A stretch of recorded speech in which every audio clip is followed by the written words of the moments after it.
ॐ भूर्भुवः स्वः तत्सवितुर्वरेण्यं भर्गो देवस्य धीमहि धियो यो नः प्रचोदयात्।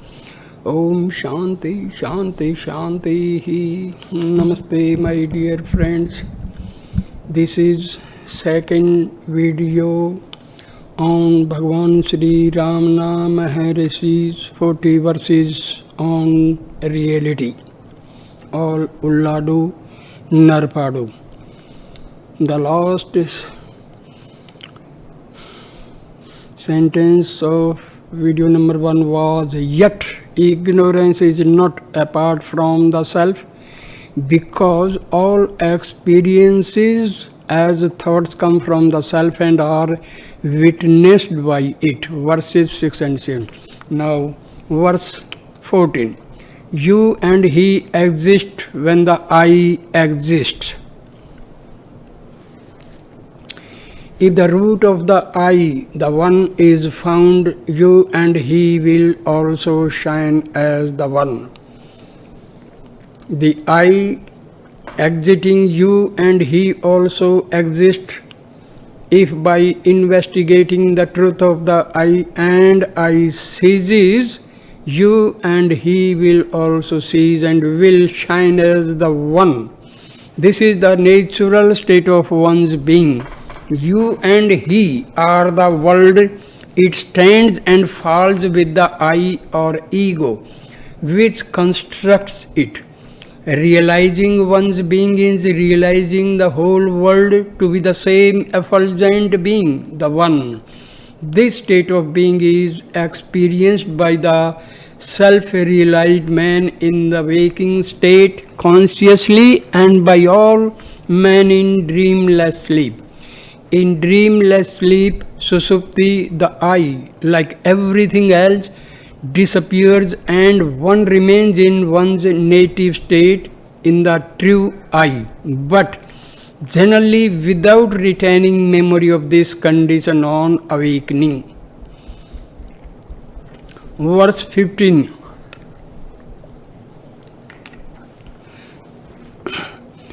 The past and future are only the present when they occur. Thus the present alone exists. On the present, the past and the future stand. They too are the present in their times. Thus the present alone exists. Ignoring the present and seeking to know the past and the future is like trying to count without the initial unit. The present is always, for even the past was the present in its time, and so also will the future be the present in its time. Whatever happens, therefore, happens only in the present. When Methuselah was born, he was born in the present. When he died after 9 or 10 centuries, he died also in the present despite the later date. Similarly, all that happened to him between these two events happened also in the present. Thus, the present is the only significant tense in actuality. Moreover, let us not forget the fact that time is made of instants which are so minute as to have no room either for a past or for a future, but for the present alone.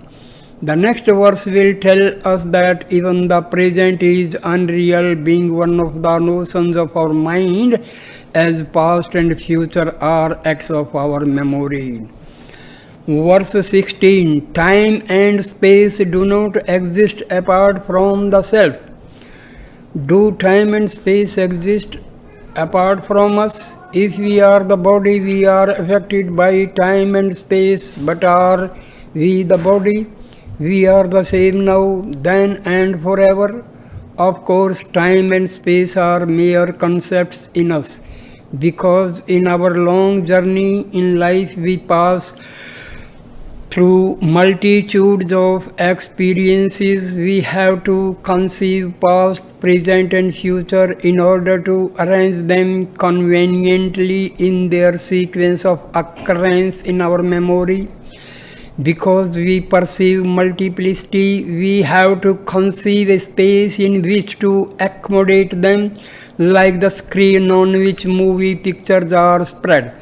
Without a screen, there can be no pictures. The screen on which the universe actually appears and moves is thus our own mind, from which it emanates as thoughts either of external physical objects or of internal concepts, sensations, emotions, including the senses of time and space.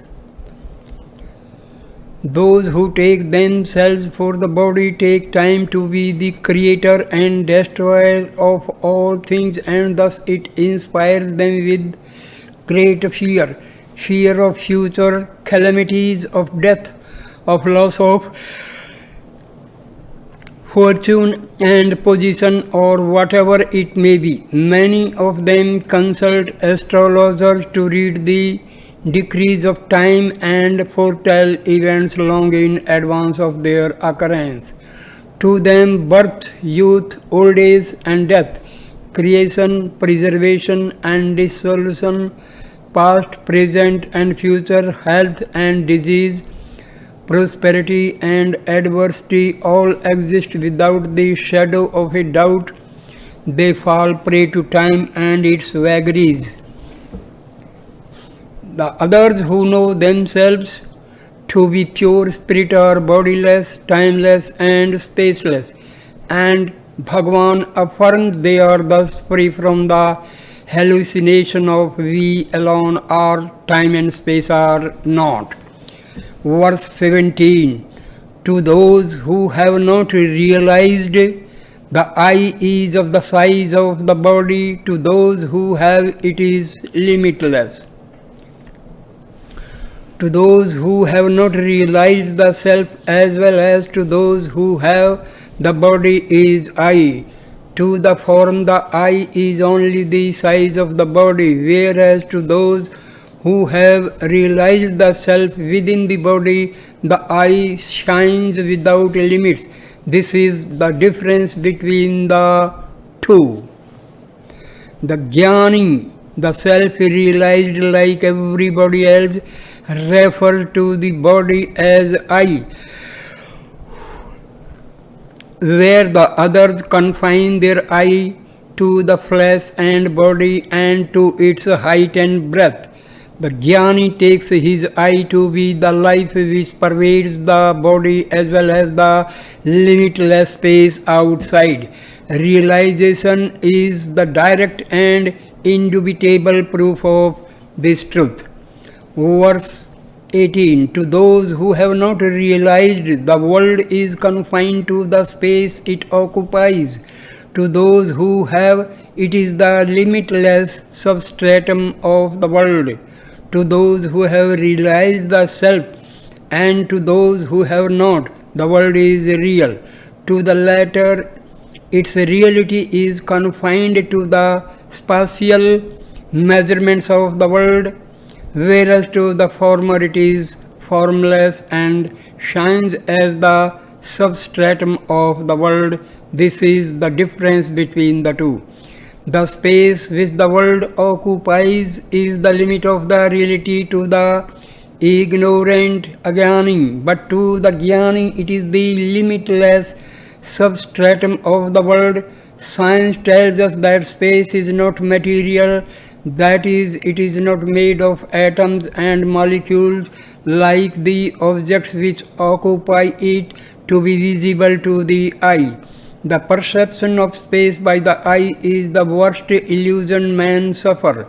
Space is a mental concept, that is, it is a project by the mind to make the reality of the world plausible. If space is a concept, so should be the objects that occupy it, notwithstanding their atoms and molecules. All the universes and galaxies in the cosmos are made of atoms and nothing else. But what are atoms after all but the indestructible absolute energy? The Jnani experiences this energy as the pure intelligence that is himself. The absolute reality is thus absolute energy as well as absolute energy as well as absolute consciousness, Sat as well as Chit, omnipotent, omnipresent as well as omniscient, the world as well as the creator and seer of the world. Verse 19. Arguments about destiny and free will are carried on by those who have not realized. Those who have are free from both. Disputations are to which prevails over the other. Fate or free will are for those who have no knowledge of the self, which is the ground of both fate and free will. Those who have realized this ground are free from both. Will they be caught by them again? Fate or destiny is karma. Karma, like free will, is unintelligent and can thus affect only the unintelligent in man, namely the body, and not the intelligent being who is the lord of the body. When realization of this is achieved, karma and free will have no feet to stand on and will crumble to dust of their own accord. The scholar do not worry over whether destiny and free will affect the individual or his body, but argue about which of them dominates the other in its operation. Our own approach to this question is simple. We exercise our will freely and let karma take care of itself. Vasishtha Muni exhorts Rama to make constant efforts in his sadhana and forget about all the complexities of destiny. He compares karma and free will to two battling rams, of which the stronger will always win in the end. Thus, strong efforts will overcome destiny. Some theorists stretch themselves so far as to believe that even the exercise of the will is predestined, that is, destiny is always dominant, leaving no room for freedom of the will. If they are right, then religion, ethical conduct, obedience to moral laws, service of man and humane actions are wasted effort, and evil doing will be on par with virtuous deeds. Moreover, man ought be no better than machines which produce what is put into them, or than animals which are not responsible for their actions and thus not liable to punishment or reward.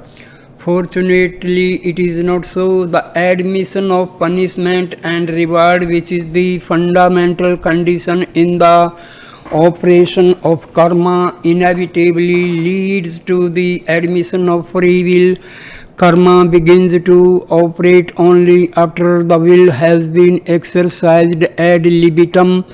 The genesis is free will, not karma, which follows it like its shadow.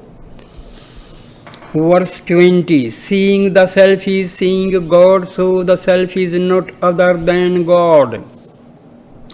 Without seeing the self, the seeing of God is a mental image. Seeing the self is seeing God, they say, completely losing the ego, and seeing the self is finding God, for the self is not other than God.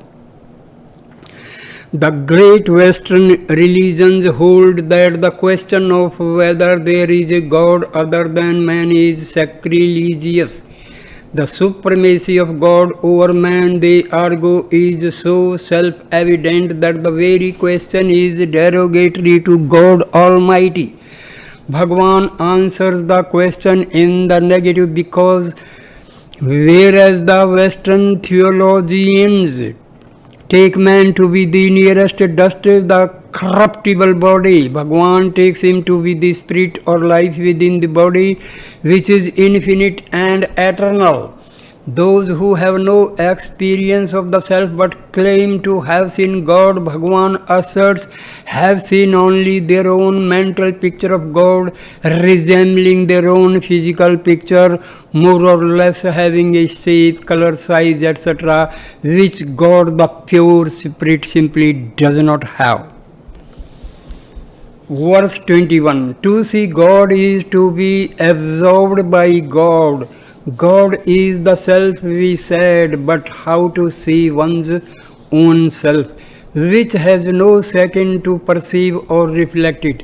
Here, seeing the self is knowing the self being pure knowledge itself, the seer and itself the seen, knower and known are thus one and same being. Therefore, seeing God is being dissolved in God or self. Being single draws attention to the freedom of man from his upadhis adjuncts, which are anything but single, with their koshas, organs, faculties, and their manifold qualities such as shape, size, color, smell, and taste. Therefore, to be himself, that is to be single, man, the ego had to shed all these superfluities which he has been mistaking for himself and remain as consciousness in the heart. That is the true vision or true being of God. Verse 22. God shines in the mind, but to know God, the mind has to turn inward. The Lord shines within the mind, illuminating it. Unless it turns inward and be fixed in the Lord, it is not possible for the mind to know Him. Mind here is Jiva, which working through its manas, the faculty of the lower intellect, perceives the world and remains always preoccupied with it. Being an intelligent knower, the Jiva is not other than the Lord Himself, but because it is in constant contact with the world, it can have no knowledge of Him or what is the same of itself. To have this knowledge, all it has to do is to turn its attention inwards to the heart where the Lord is seated. This is the same as renouncing the adjuncts mentioned in the last note. Verse 23. Although the world disappears with the eye continues to exist in sleep as in waking. The body does not say I in sleep, no one admits he is not. The I emerging, all else emerges. Inquire with a keen mind where this I arises. The body being insentient knows nothing about I and not I, yet the I persists with or without a body. In the waking state or in sleep or swoon, as the man who himself wakes, swoons and sleeps.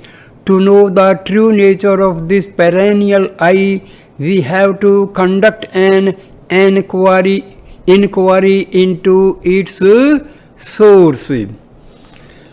Verse number 24. Neither the body nor the self says I. Between them the ego rises and ties them together. The insentient body does not say I. The ever-existent consciousness is not born, thus cannot say I. The I of the size of the body springs up between the two. It is known as Chit Jada Granthi, the knot which ties together the sentient and insentient bondage, individuality, ego, subtle body, samsara, mind, etc. The body, unaware of its own existence, does not say I, and the self which pure spirit, pure intelligence has never come to, and so also does not say I, but somehow the intelligence under the compelling power of avidya, ignorance, assumes the body, comes to identify itself with this body and to call itself I, thus tying together body and soul in a knot, which is known as the knot of ignorance in the heart. Literally, the sentience in sentience knot. It is an extremely hard knot which defies centuries of births but breaks of its own accord when self-realization is achieved and bondage and ignorance are destroyed forever. Sansara means going round on the wheel of birth and death. In India, the wife is significantly also called Sansara.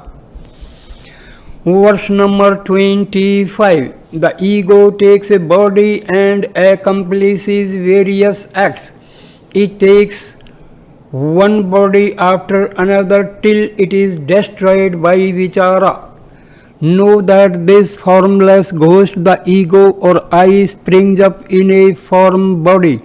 Taking a form, it lives, feeds and grows. Leaving a form, it picks up another, but when it is inquired into, it drops the form and takes to flight. The ego is a veritable ghost. A ghost is a disembodied spirit that takes on a shadowy appearance to play the living being and hawks people. The ego also is formless spirit, the Atma itself, but it picks up a body and without knowing it hoaxes others as well as itself.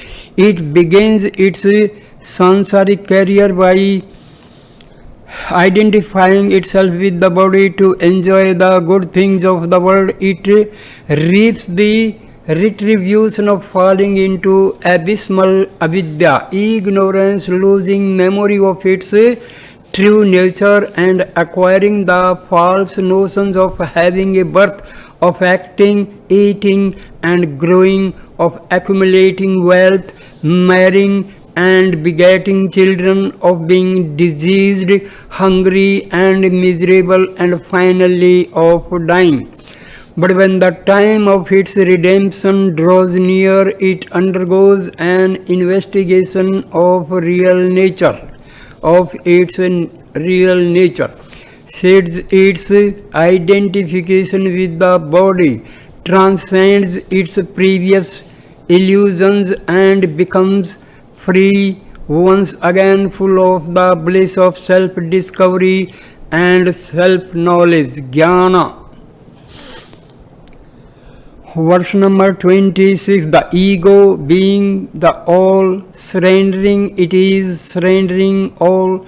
The ego existing, all else exists. The ego not existing, nothing else exists. The ego is thus all. Inquiring as to what the ego is therefore surrendering all.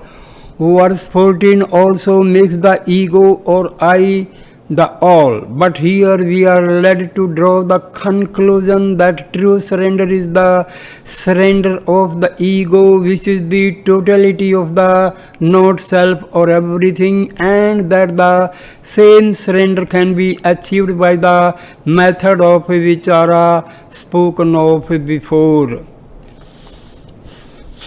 Verse number 27. To destroy the ego, the source of its emergence has to be sought and retained as the real state.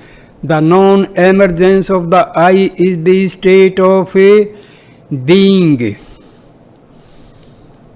Without seeking and attaining the place whence the I emerges, how is one to achieve self-extinction? The non-emergence of the I, without that achievement, how is one to abide as that, one's true state? The non-emergence of the I means egolessness, the natural state of being, or that. To stop the ego from rising, we have to find the place of its emergence and annihilate it there. before it emerges, so that we may consciously ever abide as that, egoless in the heart, as we unconsciously do in sleep. The word place stands here for heart. So I end this video number 2 here, and the remaining verses from 28 to 40 will be taken up in video number 3. So thank you, my dear friends, for watching and listening this video with reverence, patience and continuity. Please like, comment and share the video and subscribe the channel. Thanks a lot, my dear friends. Namaste, namaste.